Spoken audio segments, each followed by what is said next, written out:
ناظرین السلام علیکم. ہم اس وقت پاکستان کے معروف پروفیسر ڈاکٹر عشرت نعیم بھٹی کے پاس موجود ہیں. آپ کو شمار درجہ اول کے معالجین میں ہوتا ہے. آپ ایک اچھے معالج کے ساتھ ایک بہترین ٹیچر اور ہومیوپیتھس کے ایک مخلص لیڈر کے طور پر بھی جانے جاتے ہیں. آپ ہومیوپیتھس کے سب سے بڑی تنظیم HPCA کے مرکزی جنرل سیکرٹری بھی ہیں. ہومیوپیتھک فلاسفی میں آپ کو اتھارٹی بھی مانا جاتا ہے. آج ہم آپ سے یہ جاننے کی کوشش کریں گے سر کہ ہومیوپیتھی کیسے دریافت ہوئی اور اس کا موجد کون تھا. اعوذ باللہ من الشیطان الرجیم. بسم اللہ الرحمن الرحیم. جو ہومیوپیتھی ایک طریقہ علاج ہے جس طرح کے دوسرے طریقہ علاج ہے. ہر طریقہ علاج کا جو مقصد ہے وہ سب کا ایک ہی ہے کہ دکھی انسانیت کی خدمت کی جائے اور انسان میں موجود مختلف بیماریوں کو اس سے نجات دلائی جائے. اور ہر ایک کا طور و ادوار جو ہے وہ ایک دوسرے سے بے شک مختلف ہے، لیکن ایم جو ہے مقصد ہے جو ہے وہ سب کا بے شک ایک ہی ہے. ظاہر ہے جب یہ طریقہ علاج ایک دوسرے سے مختلف ہیں تو ان کا جو ان کو طریقہ کار جو ان کا ہے علاج کرنے کا وہ بھی مختلف ہی ہے. تو لہٰذا جو آپ سب لوگ جانتے ہیں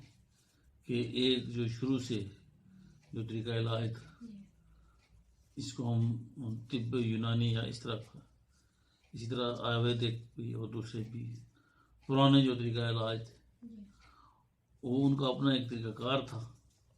ان کے جو میڈیسن استعمال کی جاتی تھی اس کے سورسز بھی مختلف تھے اور کو بڑے عرصے تک یہ جو ہے طریقہ علاج وہ انسانیت کی خدمت کرتے رہے اور انسان ان سے مستفید ہو کر جو بیماریوں سے نجات حاصل کرتا رہا. اس کے بعد جو ایک طریقہ علاج انٹروڈیوس ہوا دو عام چیزوں کو ملا کے، جس میں کہ ایک یہ تھا کہ جس کو ہم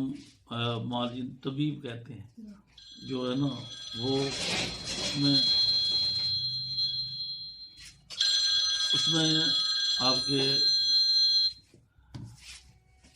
جو میڈیسن جو دینے والے لوگ شامل معالجین جن کو فزین کہتے ہیں. ٹھیک، ایک وہ ہے جو تھے اس وقت وہ جراح ہوتے تھے جو کہ نشتر سے یا کاٹا پیٹ مطلب انسان چیر پھاڑ کا کام کرتے ان کو جراح کہتے تھے. ان دونوں کے جو ملاپ سے جو ایک جدید طریقہ علاج انٹروڈیوس ہوا وہ ایلوپیتھی کا طریقہ علاج ہے. تو جو اس طرح جو ایلوپیتھی وجود میں آئی اس جو ایلوپیتھک طریقہ علاج جس کو جدید میڈیکل سائنس بھی کہا جاتا ہے اس میں دونوں چیزیں جو ہیں وہ ہیں،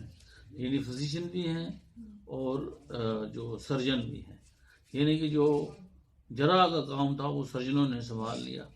جو کہ زیادہ تر جس نے آج تک وہ ایلوپیتھی کو سہارا دیا ہوا ہے. اس کے بعد اس کی بہت ساری وجوہات ہیں جو جن کا میں یہاں اگر ڈسکس کروں تو وہ ایک غیر ضروری ہو جائے گا، لیکن بہرحال بہت ساری وجوہات ہیں کہ ایک شخص جو کہ ایک بہت بڑا ایلوپیتھ تھا، بہت ہی ذہین آدمی تھا، اس کی ذہانت کا ثبوت یہ تھا کہ اسے 6 زبانوں پہ عبور حاصل تھا. بہت کم عمر میں اس نے MD کیا اور بہت ہی یعنی کہ وہ جب کہ دوسری تیسری جس کو کہتے ہیں تھرڈ فورتھ کہتے ہیں اس میں جب وہ پڑھتا تھا تو وہ دوسرے بچوں کو وہ ٹیوشن جو ہے وہ پڑھاتا تھا. یعنی وہ اس کو جب وہ ایک جرمنی کے ایک چھوٹے سے قصبے میں وہ پیدا ہوا، بہت غریب تھا ایز یوزول، جس طرح کے زیادہ تر بڑے لوگ جو ہیں وہ غریب گھرانوں میں پیدا ہوتے ہیں تو وہ وہاں پہ پیدا ہوا. اس کے بعد جو ہے وہ اس نے MD وغیرہ کی اور اس کو پاگل خانوں کے ایک ہاسپٹل میں بھی لگایا گیا جہاں وہ متفق نہیں تھا کہ جس طرح ان کا علاج کیا جاتا تھا، وہ اس چیز سے متفق نہیں تھا۔ اس کے علاوہ بہت سی اور سی چیزیں تھیں۔ بعض لوگوں کا خیال یہ بھی ہے کہ اس کے جو بیٹی تھی اس کا صحیح ٹریٹمنٹ اس وقت کے معالجین نہیں کر سکے۔ اس طرح اب بھی ہوتا ہے کہ کئی مریض نہیں ٹھیک ہوتے، ایلوپیتھی میں بھی، ہومیوپیتھی میں بھی، ٹیپ میں بھی۔ بہرحال کچھ وجوہات تھی کہ وہ جو اس وقت کے جو طریقہ علاج جس کو آج کل آپ جدید طریقہ علاج کہتے ہیں ایلوپیتھی، وہ اس سے متفق نہیں تھا، حالانکہ وہ بہت بڑا ایلوپیتھ تھا۔ یہ ذرا آپ لوگ سب یہ چیز ذہن میں رکھیں اور پوائنٹ یہ نوٹ رکھیں کہ وہ خود بہت بڑا جو ایلوپیتھ تھا۔ میں بار بار یہ بات اس لیے کہہ رہا ہوں کہ بعض لوگوں کے خیال میں یہ بات آتی ہے کہ جو ہومیوپیتھی ہے یہ پرانا طریقہ علاج ہے اور ایلوپیتھی جو ہے بات کا ایسا ہرگز نہیں ہے۔ جو اس کا موجودہ جس کے بارے میں بھی میں آپ کو بتا رہا تھا، جارج فریڈرک سیموئل کرسچین ہانیمن ان کا نام تھا، جرمنی میں وہ پیدا ہوئے۔ تو جو وہ انہوں نے پھر کچھ عرصے بعد اس طرح ہو گیا کہ وہ بعد میں جب پتہ لگتا ہے ان کی لائف سے بھی کہ وہ انتہائی مخلص، ایماندار، دیندار آدمی تھا اور دل میں انسانیت کی ہمدردی، یہ سب چیزیں اس میں بہت موجود تھیں، اور سب سے بڑا یہ ہے کہ وہ خوددار بھی بہت زیادہ تھا۔ تو اس نے پھر کیا کیا کہ جب اس نے دیکھا کہ بھئی یہ طریقہ علاج نہیں ٹھیک، اب اس کی وجوہات زیادہ اور بھی تھیں، تو اس نے اس کو چھوڑ دیا۔ یہاں بھی یہ بات بڑی عام ہے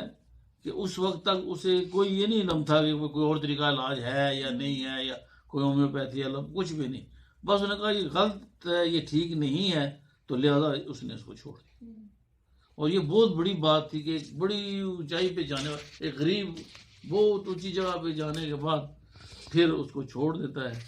پھر اس کو حالات بھی فیس کیے، پھر اس کی جو حالات خراب ہو گئے، ظاہر غربت بھی دیکھنا شروع کی اس نے، لیکن ان سب باتوں کے باوجود وہ اپنے جو اس کا اصول تھے ان اصول نے نہیں چھوڑا، اور جو اس نے کہا نہیں یہ ٹھیک نہیں ہے تو میں نہیں کروں گا۔ تو پھر یہ ہے کہ وہ لائق، جس طرح میں نے آپ کو بتایا کہ بہت ہی لائق ترین آدمی تھا، تو دوست بھی اس کے بڑے اچھے تھے۔ تو کئی دوستوں نے پھر اس طرح کیا کہ انہوں نے اپنی اپنی جو ان کے ظاہر اسی لیول کے لوگ تھے وہ، انہوں نے پھر اسے اس طرح کہا کہ چلو اس طرح اس کی یہ خوددار بہت ہے تو پیسے وغیرہ لینے کا مسئلہ تو نہیں کرتا، تو اس سے پھر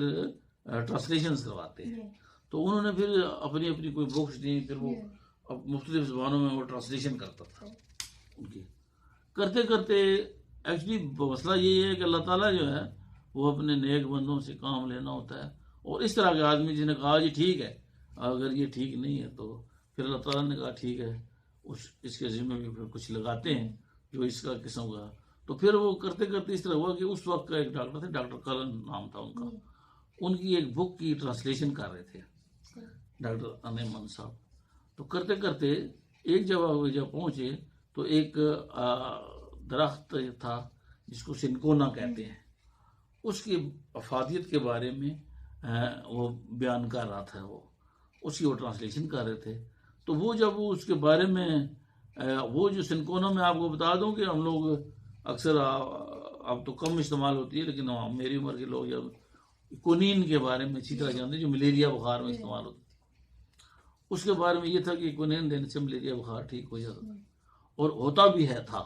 ہانیمن ہزار مخالفت کے باوجود ہانیمن کو بھی پتا تھا کہ کونین سے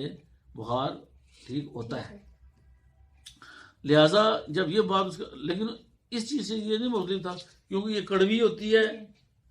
اس لیے ایسا نہیں تھا، وہ اس چیز سے متفق نہیں تھا کیونکہ یہ کڑوی ہے لہذا یہ ملیریا کو ٹھیک کرتی، ایسا بات نہیں تھی۔ تو اس نے پھر سوچنا شروع کر دیا۔ اب آپ لوگ یہاں پہ یہ ذہن میں رکھیں کہ جو ملیریا بخار ہے وہ مچھر کے کاٹنے سے ہوتا ہے، مچھر کے بھی جو مادہ ہوتی ہے اس کے کاٹنے سے ہوتا ہے، ایک خاص بیکٹیریا ہے جو جراثیم ہے جب میں جو منتقل کرتا ہے تو اس سے ملیریا ہوتا ہے، اس کی علامتیں پیدا ہوتی ہے، سردی لگتی ہے، بخار چڑھتا ہے وغیرہ، اور آپ لوگ اچھی طرح سے جانتے ہیں۔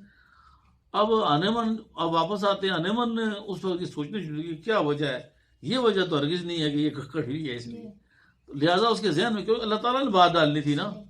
تو اس وقت پھر اللہ تعالیٰ اس نے ذہن میں ڈالی، تو پھر اس نے اس طرح کیا کہ اس چنکونا کی چھال لے کے اس کا کاڑھا بنایا اور دن رات اس کو پینا شروع کر دیا۔ تو پھر اس کے بعد اس کو بڑی حیرانگی کی انتہا نہ رہی کہ ایک علامہ، وہ علامات جو ایک مچھر کے مادہ کے کاٹنے سے جو جرمز انسانی جسم میں جاتا ہے، وہ والی علامات اس میں پیدا ہونا شروع ہوئی۔ جب یہ علامات اس میں پیدا ہوئی تو اس نے کہا ہو یہ وجہ ہے، اور یہ ایک بہت بڑا نسخہ جو ہے